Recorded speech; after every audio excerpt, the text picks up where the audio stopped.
Hey everyone, and welcome back to the Roundup. So, EA and Activision have had their earnings calls, giving us a great look at what's actually going on. Then, while the next-gen hardware is still on track to make its release date, we're seeing warnings appear of software delays and just a little bit of information of what that side of gaming will look like over the coming months. Then, Jeff Keighley may well be the nail in E3's coffin, and we've got yet another big leak, plus even more stuff to talk about, so it's a real stacked episode.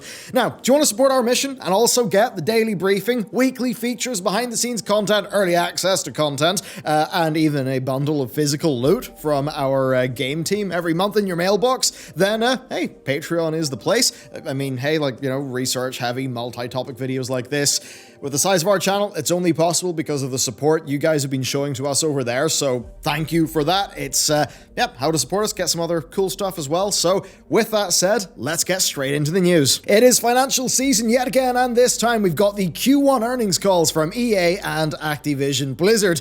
Man, I just love diving into this stuff. So, EA say they've had another strong year with them touting the value of their live services, and what that actually equates to is digital net bookings up 9% year on year, and digital sales accounting for a 78% of their total net bookings, with FIFA 20 being over 25 million uniques, Madden NFL 20 having record engagement for the franchise, and then for their core games, well, Apex Legends being the PS4's most downloaded free-to-play in calendar 2019, and Jedi Fallen Order having over 10 million uniques to date.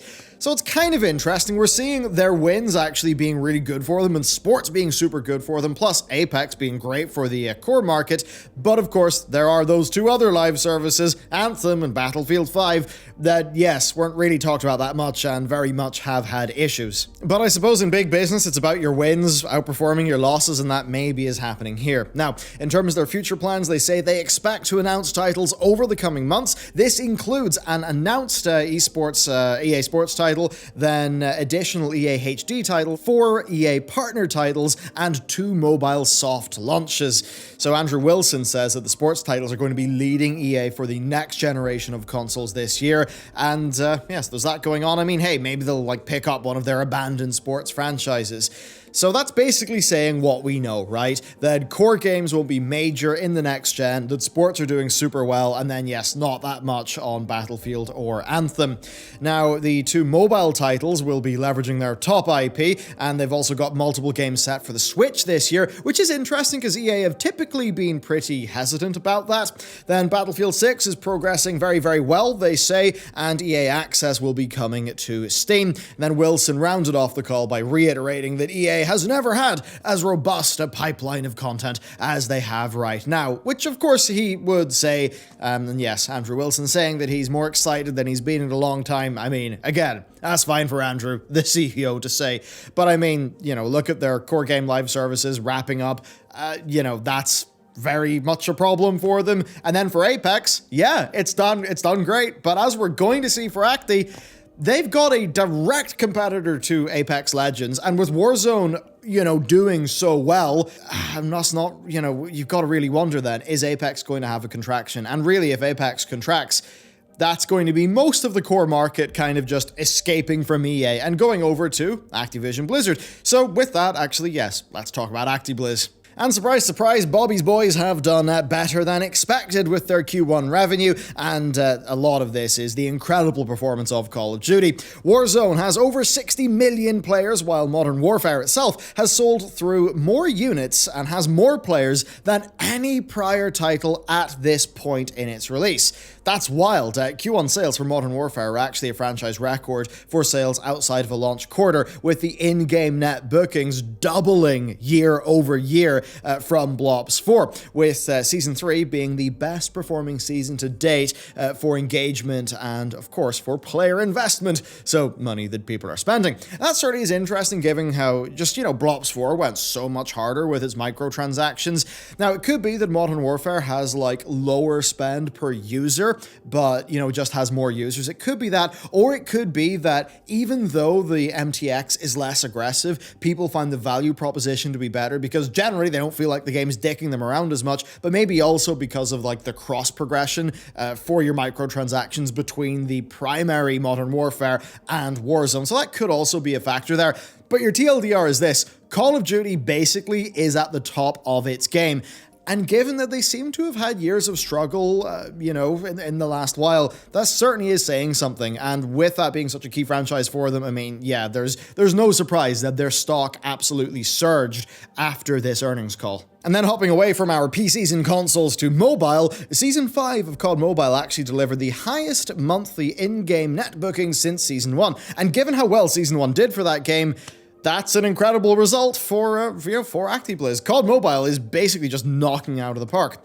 Now over to the Blizz side of things. World of Warcraft's community, quote, increased further in Q1 after doubling in 2019. We don't have a clue what increased further means, of course, but what we do know that they've said is that the pre-sales for Shadowlands have actually hastened. Then Diablo Immortal remains on track to begin regional testing in the middle of this year. So that certainly has been slow given its 2018 announcement. And then for Overwatch, their engagement has increased meaningfully because of seasonal content and stay-at-home effects.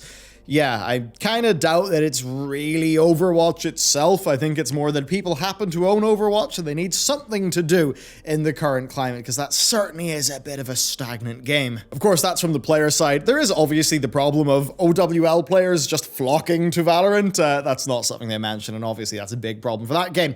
Anyway, looking ahead to the rest of the year, their CFO, Dennis Durkin, said that we can expect a new Call of Duty premium title, surprise, surprise, 2 releases based off their extensive library of IP from Activision, and then Blizzard's Shadowlands expansion for World of Warcraft.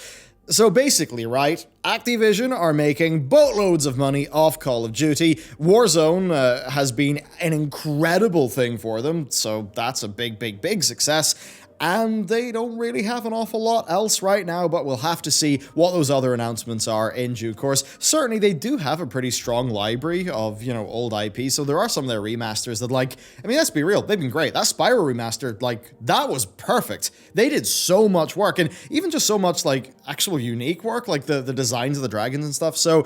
Yeah, as funny as it is to say, and as sometimes weird as it feels praising Activision Blizzard, when they've remastered their old titles, they've done a bloody good job, so I am actually keen to see what they've got going on there.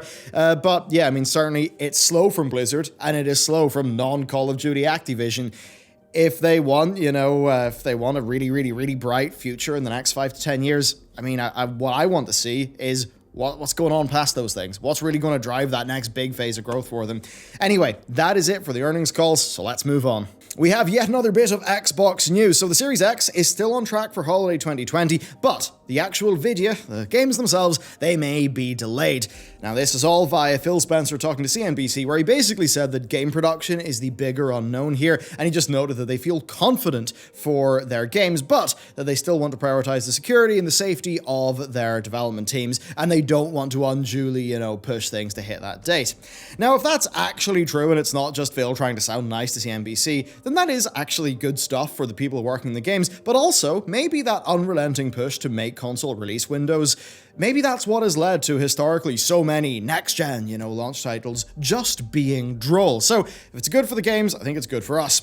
Now in terms of announcements and what to expect, there's Thursday's Inside Xbox. That's going to show off what third parties have actually got, and it's going to showcase Xbox's plans for summer up to launch, and they said that's timed more as a typical pre-E3 beat, so there's that. Now for first-party content, you are going to have to wait for announcements because that's primarily going to be part of their July event, and both of these events they've now said are part of their Xbox 2020 strategy, which I think it's 20 over 20. It's weird marketing they've got, but basically they're going to do a monthly event till the end of the year. In terms of what we can expect, they've blogged that Halo Infinite and Series X are on target for holiday, so we'll get that, and that all 15 of their studios are working on Series X and Game Pass titles, and that all major releases will be on PC, which is really good, with Game Pass, even Halo Infinite, so that's really great news. And I've got to imagine then that Gears of War and Game Pass for PC worked out well for them. And you know what? As a PC gamer, it's nice to actually have Microsoft talking being relevant to me. which is, a pretty wild thing to be thinking based on, the last 20 or, 15 years of history. Anyway, with that said, let's move on. So we've got an interesting thing from Jeff Keighley, who has announced his Summer Games Fest, which is a series of all digital consumer events taking place May through August. Now, Keighley is adamant that he is not setting out to compete with the likes of GameSpot and IGN's E3 substitute events, even though he, literally is competing with them. So I think it's kind of obvious. Now, his goal, he says, is to give the industry something to rally behind. And, it appears to have worked, right? They've got ActiBliz, they've got Bethesda, CD Projekt Red, PlayStation, and Xbox all confirmed as being a part of it. So, yes, what a surprise. Jeff Keighley's tried something and it's actually doing well enough. I think Jeff is clearly quite bullish in digital events in general, and he said as much to the press, even going as far to say that in a few years we could, quote, totally digitalize and virtualize the consumer event space, even speculating that we could see, quote, playable trailers at some point. And you know what? That's interesting. That's quite the fucking idea. I mean, sure, if, there was a Doom Eternal trailer where you actually clicked on it and you hopped into a Stadia-like game stream situation where you could just play a snippet of gameplay, I could totally see that work and be a super, super good high conversion way of doing game trailers and actually a good use case for streaming tech. Though, of course, if, playable trailers were a thing, certainly that problem of vertical slice demos that make cool trailers at E3, I mean, if you can then make a playable vertical slice that ends up not being reflective, oh boy, your next Aliens Colonial Marines situation could be even more potent. But anyway, fundamentally, I think Jeff's onto something there in the marketing department. As for E3, I mean, hey, E3 is losing ground in general. They've had to cancel this year. We've got many orgs trying to gobble up that space that they filled. And of all of them, I think Jeff may indeed have the best success. E3 may not die, but it certainly will be a hell of a lot less unique. Now, next up, some news that's exciting to me and, will be very angering to a few of the people who seem to be anti-VR zealots in the comments. Yes, nearly 1 million additional VR headsets were registered to Steam in the wake of Half-Life Alyx coming out. That's according to the Steam hardware survey. And that's kind of wild. April saw the total number of connected headsets rise by 950k to 2.7 million. And that means that 1.91% of Steam's total user base, which is massive, they've connected a headset to their PC during April. That is insane growth for the sector. I mean, that's crazy. And it represents the largest leap ever in connected headsets. And that tops the previous largest leap, which, funny enough, was during Alyx's trailer month in December. I mean, hell, if you go to Amazon and you try to buy an Oculus Quest, what will you find? You'll find it's backordered. And I think that, VR, it's more attractive in a stay-at-home situation, right? Maybe Beat Saber, some fitness for yourself. So you've got that, then you've got VR on PC now having a really strong flagship title, and that just does mean staggering growth. So maybe we'll see larger budget, better VR games coming out, and then maybe also the trickle-down effects of some of that, performance-first tech that's being developed for VR, maybe making it into some of your other games. I mean, hey, if the next, DLSS sort of tech actually comes from trying to get higher frame rates and better visuals in VR, well, that'll trickle down to your regular 2D games as well, which will be pretty great for the average consumer too. Anyway, with that, let's move on. We got some really cool news, actually. The original Star Wars Battlefront, now going on 16 years old, has had its online multiplayer returned via an update. That's a bit wild. The update applies both to the Steam and GOG versions of the game, and both can actually play against each other via crossplay. I mean, that's great. Why has this happened? How? Who knows? The update was unexpected, certainly welcome though. Official online support, of course, had been missing since 2014, so, I mean, yeah, this has happened now. And the game is also 50% off at the minute on both of those marketplaces, so I mean, yeah, maybe that's tying into EA winding down development of Battlefront 2, the second Battlefront 2. I mean, the question is, who did this? Why? Is this a May the 4th marketing move? Is it timed for the Battlefront 2 announcement? Is there pandemic employees at EA after all these years who remember the game exists and are old fans? It's unexpected, but you know what? It's a bloody lovely move, right? This is a game that's been a big part of many of our earlier years, and to think that, first to think that was 16 years ago is wild, but you know what? Being able to play that officially, that's absolutely great, and surely something that will generate some sales and be a prudent business move as well. So hopefully the market actually does reward the type of thing that we would want to see. And then next up, some spicy leaks. Nintendo have certainly been having a difficult time with leaks as of late, and it certainly did not get better over the weekend because, well, the source code for the Nintendo 64, GameCube, and the entirety of the Wii's operating systems have been leaked. So that's going to be fun for Nintendo. There have been some more Pokemon leaks in the form of Gen 7 debug builds, and that gives us a bit of a closer look at how those games actually work and what they can do. Old information or not, though, I mean, Nintendo won't be happy about this, but I will say it is very exciting to see what fans and modders will be able to do with, with the details they gain through this. I mean, Wii emulation, that's already good, but, I mean, it could really go off the rails now. I mean, speaking purely, actually, as somebody who wants to play video games, the more Nintendo emulation, the better, I'm going to say. I know that's not a viable thing for me as a biz person in games to say, but feck it, I just want to play the damn games. That said, if you do emulate Nintendo games, which sadly is sometimes the best way to experience them, do actually buy the games first. That will not help you legally if you ever got into a situation, but I think morally, it is the right thing to do. But anyway, like with the Wii emulation, that's a great way to experience a whole bunch of games. And I mean, I will, look, I rag on the Switch's power a lot, and I think for good reasons, but I'll say this. As a PC gamer who is used to good performance, the Switch has got excellent games, but they often perform so poorly that the gameplay experience is just bad to me. If I could play Breath of the Wild at 4K 60, I'd be more inclined to, actually play it. We've seen Sony open up their exclusives, right? We got Horizon Zero Dawn coming to PC. That's exciting.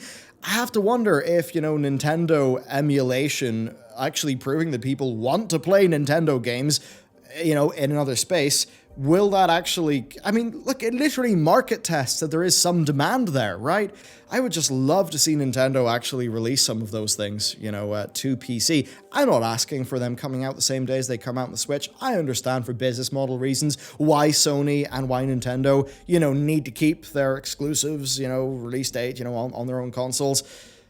But I mean, Nintendo would sell a lot of copies of Mario or, Breath of the Wild. Like, if Breath of the Wild came out on PC right now, that would sell really, really well. So, yeah, I mean, look, it's probably just wishful thinking from me as a PC gamer curmudgeon, but that is what I think. Anyway, let me know, what do you think about today's stories?